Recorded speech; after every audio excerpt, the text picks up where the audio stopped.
Mifamotoana am Jesoa Kristy. Anio fatelon'ny volana aogositra. Tandremo fiteninao satria manankery hanasoa handratra izy ireny. Raha miteny tsy am-pitiavana ianao na am-pomba miiba, dia sady manao ny ratsy amin'ny olon-kafa ianao no manao ratsy amin'ny tenanao koa. Tombontsoa mahatalanjona nomena ireo izay noforoniko tahaka ny endriko ny teny.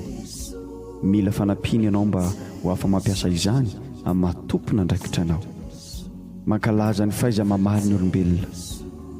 Izao kosa manaingy anao amin'ny zavatra hafa, ny akingana miano aingana sy ny tsy amelako tezitra. Angataony fanaiko hanampy anao isaky ny fandraisanao amin'ny olona. Alohany hamalinao amin'ny finday anao na iresanao amin'ny manodidina anao. Raha mangina tsy miteny ny olona miresaka aminao dia mivavaha alohany iresanao aminy. Raha mbola eo ampiresahana izy ireo dia mivavaha alohany hamalinao azy. Tsy maharitra mihoatra ny ampahatsegontra ny vavaka izany, saingy mampatsiahany maeo aho, ary ny fanahiky no mitantana ny fiteninao.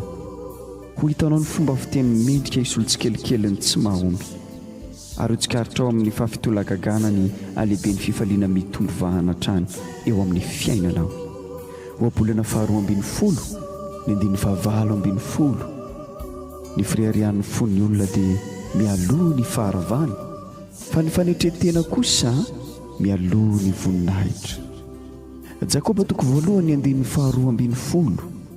Sambatra izay olona maharitra afaka panahy, fa rehefa voazaha toetra izy dia andray ny satroboninahitry ny fiainana izay nolazain'ny tompo omena izay tia azy. Ary ny Efesianina 4:7. Aoka tsy aloako mivavana izay teny maloto, fa izay tsara ho fampandrosoana araka izay ilaina, mba azahoan'izay miaino fahasoavana. Amen.